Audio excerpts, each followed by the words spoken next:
This is another episode of I'm Just an Asshole Sometimes with your host, Clarissa.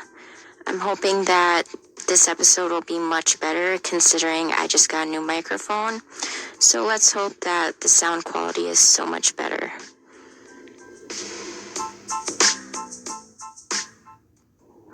And now on with the first segment.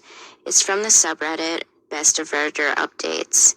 And the title is OP's ex has a restraining order against him, and his now ex lives in the same apartment complex as him.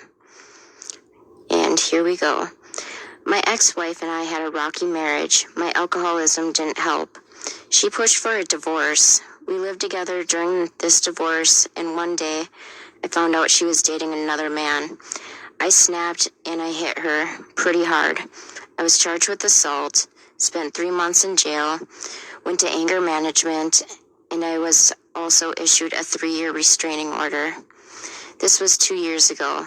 I have since sobered up, met a wonderful woman, and moved into a completely different apartment complex in a completely different part of the city, and never had any further contact with my ex-wife. I admit what I did was wrong. I paid my price. I reestablished myself. My current woman, who I've been in a relationship with for 2 years, is aware of this background story, which makes things slightly easier. Well, unknown to me, my ex moved into my apartment complex about 5 months ago with her now new husband, who had always lived here. I did not know this. I saw her in the lobby just before New Year's.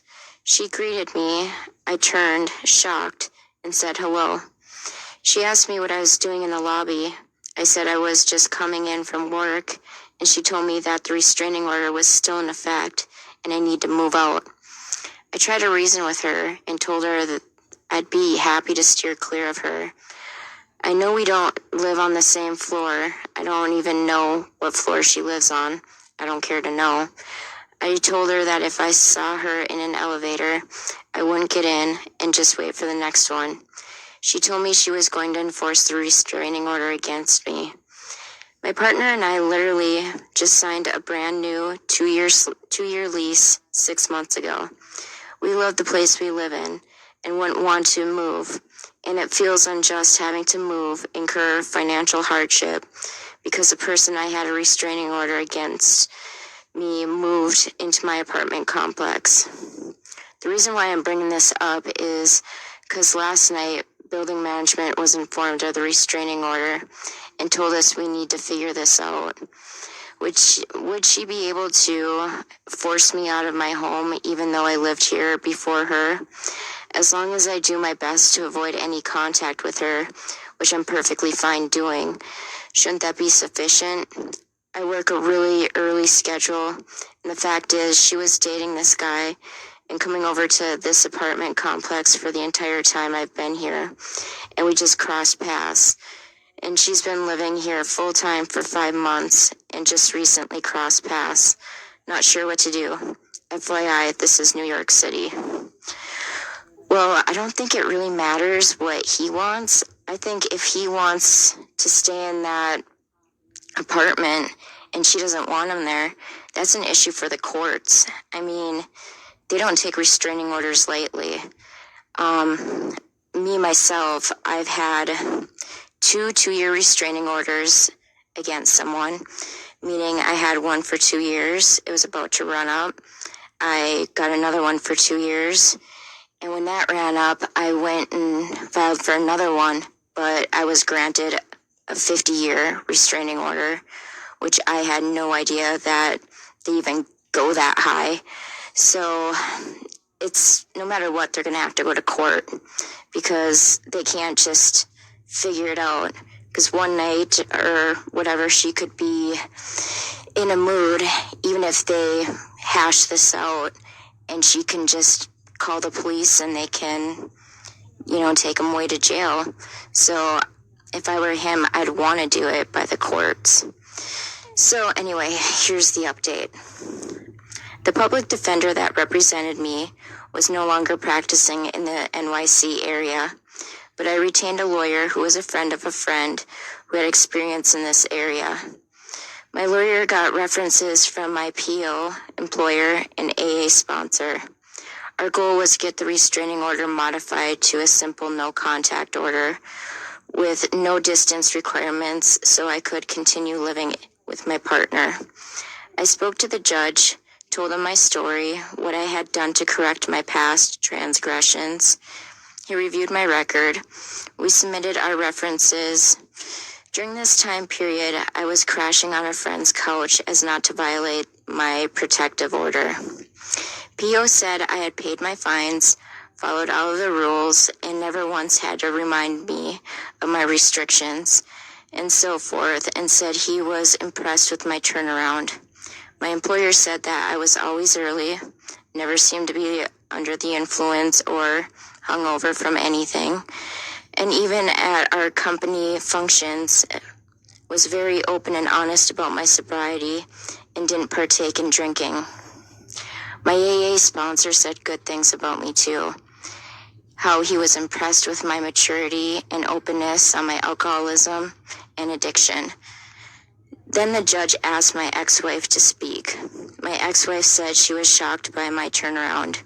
She said it seemed unfair to her to require me to move because she moved into my building unknowingly and that she no longer felt threatened by me. This was a shock to both my lawyer and I, as I expected my ex to want to keep the protective order in place. The judge said that he would modify the protective order. Well, he wouldn't modify the protective order, but lift it entirely, as he felt it had served its purpose, and that based upon my references, my testimony, and most importantly, the testimony of my ex, that he didn't see how keeping it in place was benefiting anyone anymore. He did tell my ex that if she ever felt threatened or in danger because of something I said or did, she could contact the police. The judge then told me his main reason for lifting the order was to allow me to live in my current apartment, but advised it was a good idea to avoid contact with my ex, to avoid any potential complications down the road.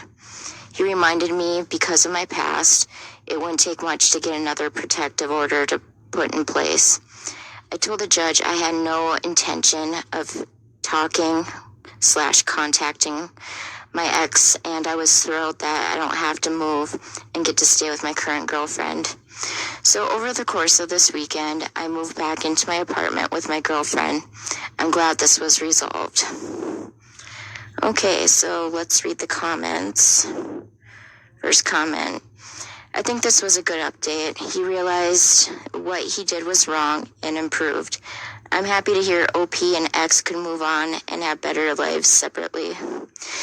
Me too, actually. I thought maybe she wouldn't budge on the whole dropping of the restraining order. That she would maybe, out of spite, want him kicked out and, just be petty. But in my opinion, she was pretty mature and just figured, screw it. It's in the past. It seems like he turned his life around for the better. And why should I be the stick in the mud that's holding him back, I guess. That's how I feel. Let's see what other comments say.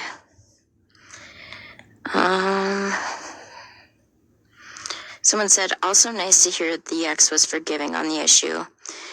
It would be completely understandable on her past to not be, but it made everyone's lives easier as she was.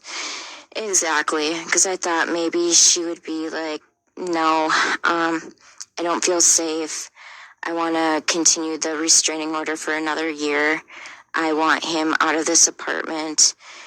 She could have really made his life hell. Or called the cops, had him arrested for violating, just a ton of stuff like that. So it shows that she was quite mature, that they were both mature, and that, I think they both matured and improved their lives and turned it around once they divorced, I guess. So that's the end of segment 1. And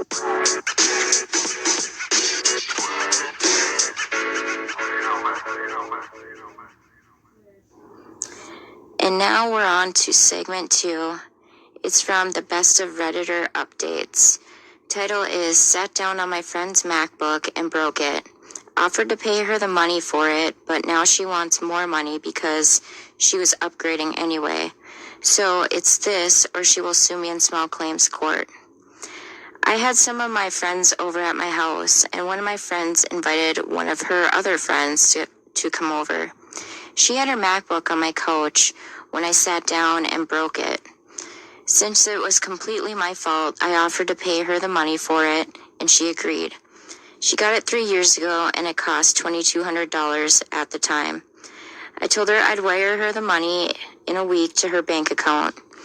She's now emailed me saying that, as per our conversation, she's expecting the $2,700 that I have agreed for.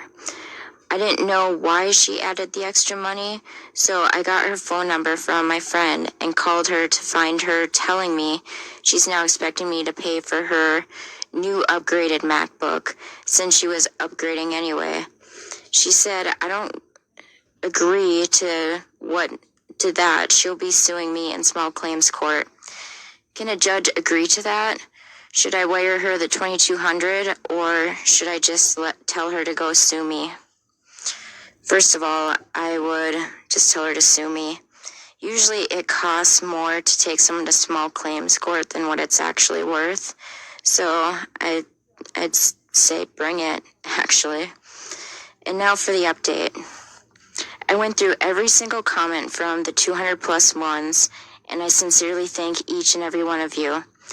I did some research specifically for repairing the screen for the MacBook, and for her particular model, it's around $310 for the screen, plus the labor cost, so I wrote her back saying that since she didn't accept my initial offer of $2,200, I'm withdrawing that offer and offering to pay for the repair cost. She sent me an email calling me a bitch and that she's going to take me to court. I got served a few days later and went to court. I told the judge I gave her 3 options to choose from. 1, either write her a check for a brand new one, which was $2,200. 2, get her a refurbished one from Apple or a third party or even used, which would be around $1,400. Or 3, fix her current MacBook since the screen is the only thing affected here, and it would cost around $300 plus money for labor. I printed out the email I sent her and the mail she sent back refusing, demanding the $2,700 and calling me a bitch and saying we'll go to court, plus screenshots for the price quotes from the different websites for a new/refurbished and the screen fix for her particular model, and give it to the judge. I also told him that when I offered at the very beginning to get her a new one from the Apple store, she said, no, I want the money in cash. When I told her I'd give her $2,200 for a new one, she said, okay, but later came asking for $2,700 because she wants to upgrade. I try to show him how it's clearly visible that she's trying to take advantage of me. She gave the judge an attitude almost the whole time, which really pissed the judge off and helped my case, I guess. After listening to both of us, he ruled that I pay 50% of the repair cost since she negligently left her laptop on the couch. So I'll be the one paying not more than $200 to $250 for the whole thing. If it weren't for you guys, I would have paid $2,200 instead of around $200, and I honestly loved the look on her face at the end as we walked out. No, that's awesome. I read Reddits where a lot of the times, like, something will go in someone's favor because they take the advice of the people commenting, and it usually goes well. I don't know, I love seeing situations like that. And plus, if you go to court, you do not get an attitude with the judge. That's the worst thing you can do. You just look like an asshole. So if you go to court, be respectful. I mean, it's just common sense. I don't know, people.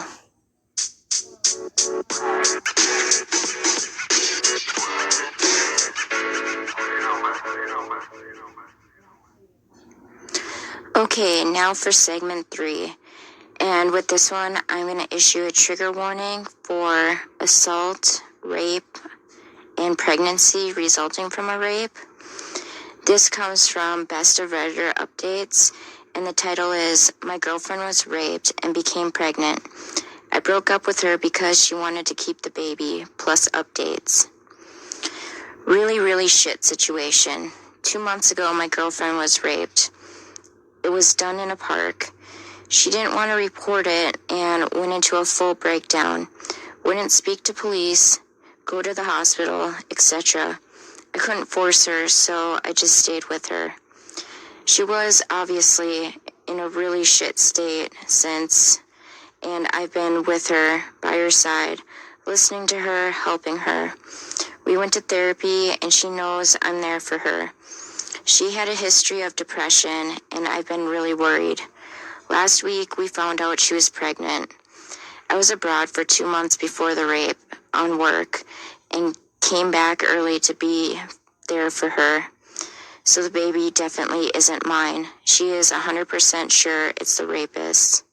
So we had a discussion. She is a devout Catholic. We initially decided on an abortion, but after she spoke to her mother, she has decided to keep the baby, saying that it isn't the baby's fault. I flat out told her that I would not help raise a baby of a guy who raped her. She cried and begged me not to leave. I told her she is the one making the choice.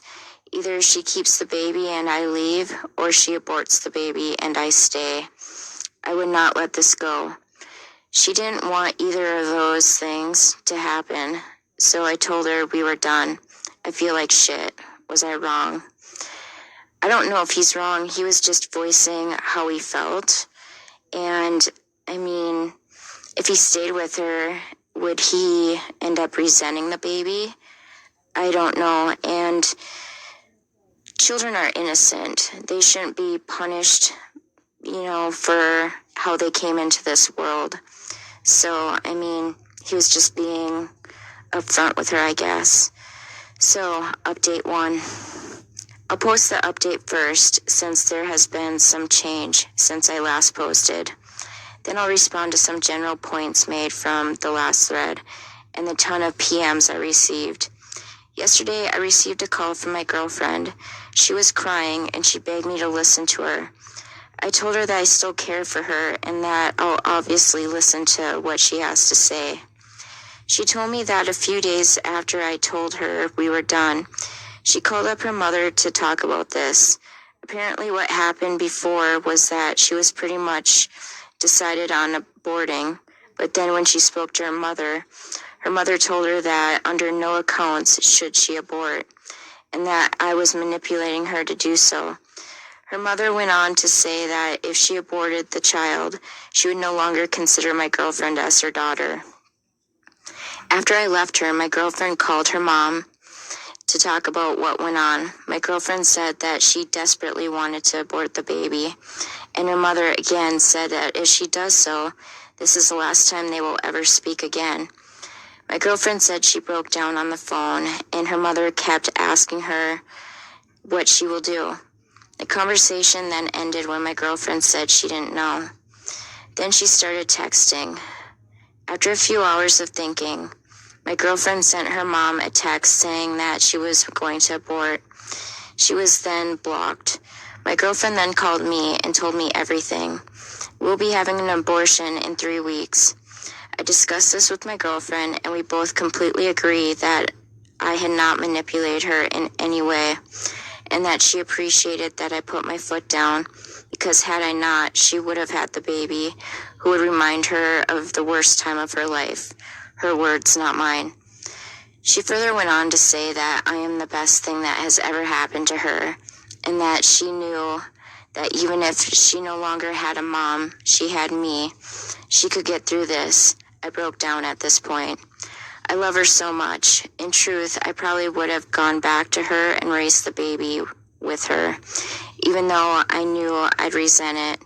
I made the original thread to get some backing rather than anything, to see if I had made the right decision. I'm so relieved things had turned out the way they have. Also, screw any mother who places religion over their own child. Friggin' lunatics. Now to respond to some of your points from the last thread. No, my girlfriend did not cheat on me. I'm almost certain about this, not only because she has the conscience of a fragile angel, but also because we both know each other's schedules really well, and we often talk to friends who can corroborate timings. Moreover, her roommate took photos of my girlfriend after she came home assaulted. It's not rough sex, as some of you dicks put it. 2, I don't give a rat's ass if you think abortion is a sin or the killing of a baby. Come and raise the baby, or give us money to raise the baby, or hire us a live-in maid to tend to my girlfriend's every need while she's pregnant, if you're so sanctimonious. Talk the talk, then walk the walk, you wanking tit baboons. 3, my girlfriend was absolutely clear she wanted to raise the baby, probably influenced by the mom. 4, thanks for all the people telling me I did the right thing. It was really difficult. I'm very glad it turned out the way it has, though. 5, to the people who PM me telling me I'm a monstrous baby killer, I fail to see what my hobbies have to do with this issue. Thanks, Reddit. Update 2. I was hoping to post here after the abortion, still scheduled for 2 weeks' time, but I thought I should provide an update on some recent events from a mother from the pits of Satan's rectum. On Saturday, I answered the door and stood face to face with 2 police officers. They asked me if I was who I was, and I replied yes. They then said they were looking for my girlfriend. I called her over, and the police officer said that he needs to have a word with her. The officers then split, one taking my girlfriend to the living room. We let them in. The other took me to the bedroom. The officer who took me started asking me questions about how long girlfriend had been there, if she had any contact with anyone else, if she had left the house at all, and a few other questions. I answered and then asked what this was about, but the officers said they received a report to check in on girlfriend. I asked who reported, and the officer said he couldn't say. After a while, the other officer was done, and they both left. The moment they left, my girlfriend told me that they were outrightly asked if she was in danger and if I had been hurting her. She was also asked if she was being held against her will. She said no to everything, of course. She said the police received a call from her mother saying she might be in danger and that I could be abusive towards her. I was fucking livid. I immediately said I was going to press charges against her. For what? I don't know. Harassment, probably. My girlfriend begged me not to and said it would all just blow over and that she just needs time to calm down. What the fuck? She sent the police to my house to get me arrested.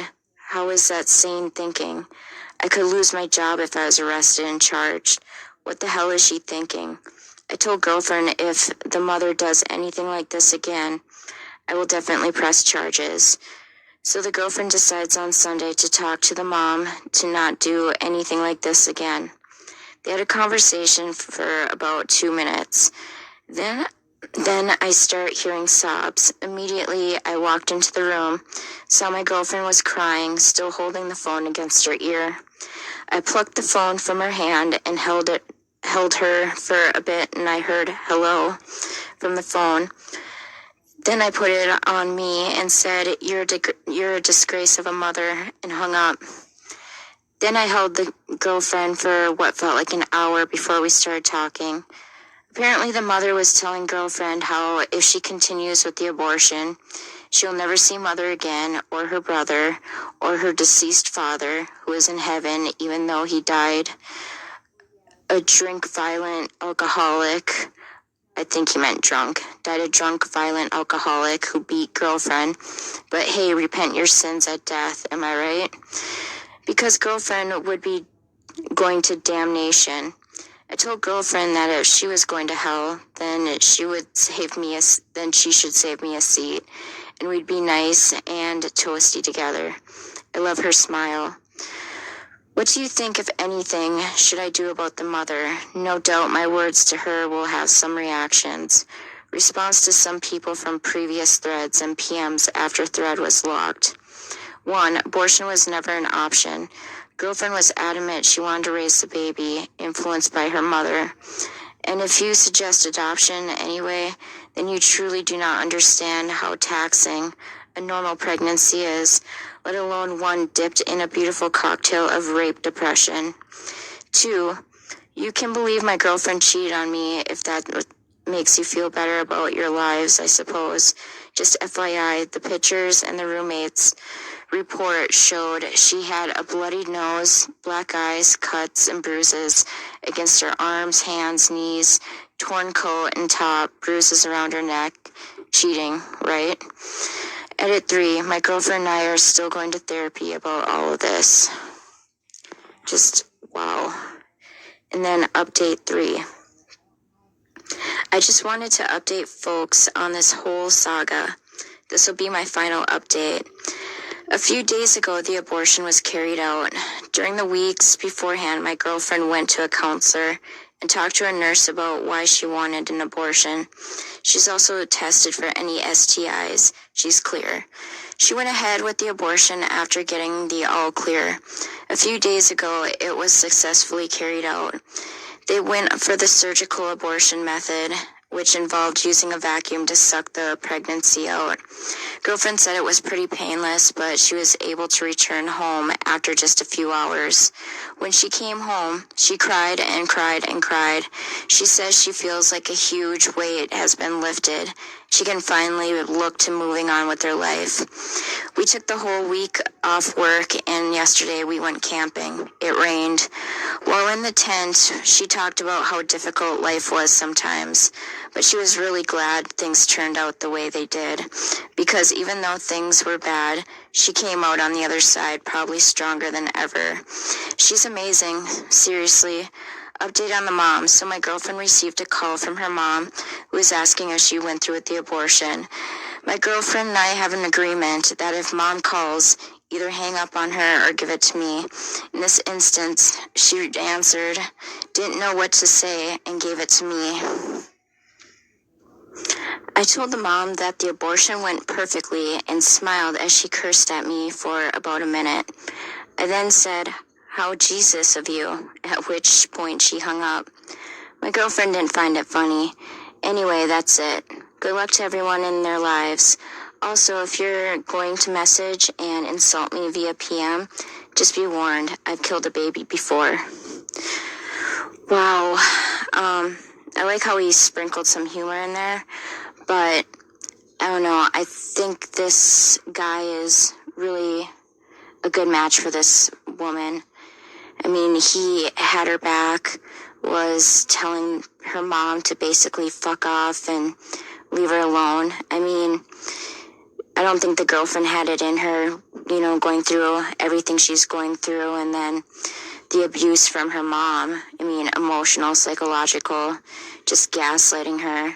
I mean, to be in that situation and your mom is gaslighting you and saying you're going to hell and everything, that's awful. I couldn't imagine, so I don't know. I hope they go no contact, because nothing good can be with, a person like that in your life. They will suck the energy out of everything. Will suck the air out of any room, pretty much.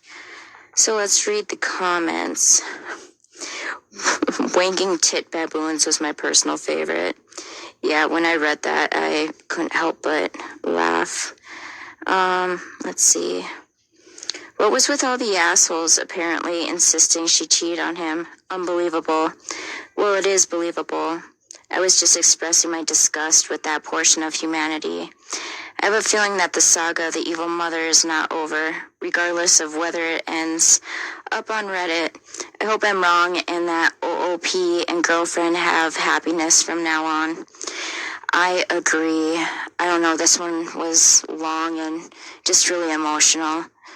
So, that concludes this segment.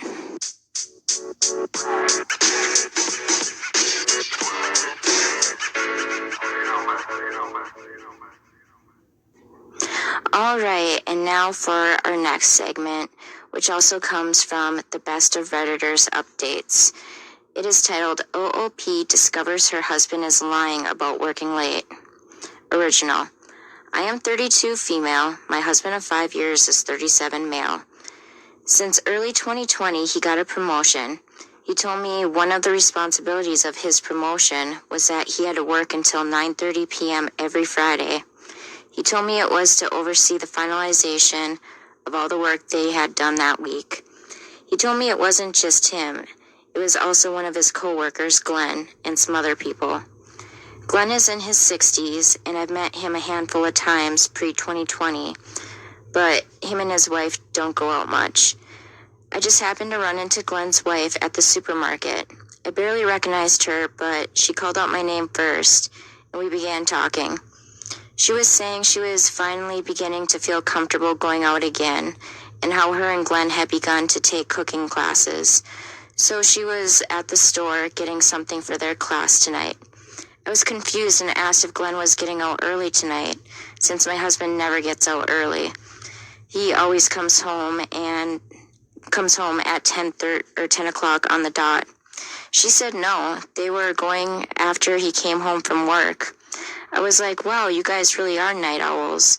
She looked confused and was like, well, it's over by 7:30. So I asked her, what about Glenn working late on Fridays? And she was so confused and was like, he's never worked late on Fridays. So it was pretty awkward, and I just told her to enjoy her class and left. I know he said it's Glenn he's working with. He talks about it all the time. After everyone left, me and Glenn got X for dinner. Glenn complained how tired he was the whole time, etc. He normally comes home at 5:30. His phone is always off at work, so when I tried to call him, it went straight to voicemail. His direct office phone just rings, and the actual company line, I can't reach anyone because it's after hours. I don't know what to do until he gets home. I know I need to confront him. I'm terrified of what he's gonna say. I don't know, I have a bad feeling with this. Usually, if there's lying, especially about working late, usually means they're having an affair. And I can't stand people who cheat. It's like, end one thing before you start another. Cheating is the cruelest thing you can do to someone. So just be kind and end one thing before you start another. It's not that difficult. Okay, and now for the update. Good afternoon. My last post was about how I found out my husband lied to me about working late for the last 2 years. He said he had to work Fridays until 9:30 p.m. I ran into the wife of the coworker he claimed he was working with, and she let me know that wasn't true. I confronted my husband when he got home at 10 o'clock on the dot on Friday. I told him I knew he was lying about working late. He tried to deny it until I told him I had spoken to Glenn's wife. He then tried to say Glenn had stopped working late recently, but then I let him know Glenn's wife told me he had never worked late. Eventually I found out he was cheating on me with the woman down the street from us. She has 2 entrances into her driveway, and he would use the north entrance and then park in her garage, so even if the kids and I drove by, we wouldn't see. Then he would leave her house at exactly 9:58 to be home at 10. Wow. I am leaving him, which he doesn't want. A lot of people said to get proof of his cheating. In our state, it doesn't make a difference if I have proof of adultery or not. Thank you to everyone for your comments and well wishes. Have a great night. How sad. And then this guy gets caught and he's still trying to lie. Like, oh, Glenn just recently started not working late. Like, really? You're an asshole. I don't know. And then I have a feeling he was cheating more than he said he was, because who has like one night planned every, I don't know, like a reoccurring night that, I don't know, they stay out until exactly like 10 o'clock. I don't know, that's just kind of weird. Instead of, some nights he comes home at 7, or other nights he's there till 11, instead of, 9:30 every Friday. It's kind of weird. Okay, for the comments. I assume the affair was going on longer than 2 years. You just don't sleep with someone once and say, hey, let's do this every single Friday indefinitely. He must have been pretty used to the affair by the time he lied to his wife about having to work late indefinitely every Friday. Exactly. And then someone said, yeah, the premeditation of a regular schedule is so bizarre to me. I actually thought the lie wasn't to cover up cheating, but maybe some other vice like high stakes poker, or something wholesome like language classes to surprise his wife or something. But man, it's almost always cheating. Yeah, I don't know, I feel bad for his wife, but she can do better. This dude is an asshole. Like I said, if you think you're gonna cheat and things with your partner before you cheat, like I said, and one thing before you start something new, it's the kindest thing you can do to someone. Seriously. Because this dude is an asshole.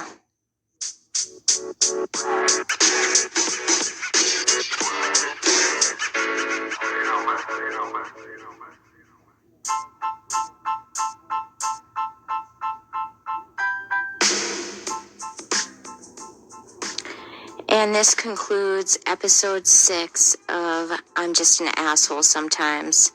I hope the microphone is better quality than the previous episodes. I really do. So on that note, guys, have a great one and don't be an asshole. Bye. I've been getting, honestly, a surprising amount of hate and disses questioning my